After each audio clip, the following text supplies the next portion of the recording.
સુરતમાં ડ્રગ્સના ગેરકાયદેસર વેપારનો એક નવો કિસ્સો સામે આવ્યો। ડ્રગ્સના સોદાગરોએ સ્ટરલાઇન વોટરમાં જે એમડી ડ્રગ્સ મિક્સ કરી અને સિરિંજ ભરી અને વેચાણ કરવાનો એક નવો પેત્રો અપનાવ્યો હતો।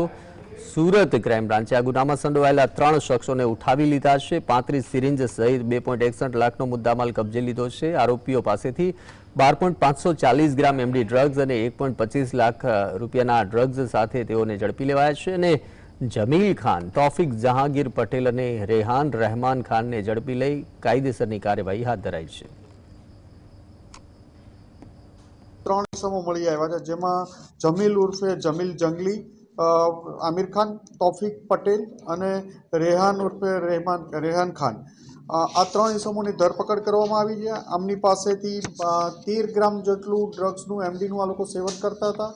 એ ડ્રગ્સ એમડી મળી આવ્યું છે। એમની પાસેથી 3 થી 4 ફોન મળી આવ્યા છે।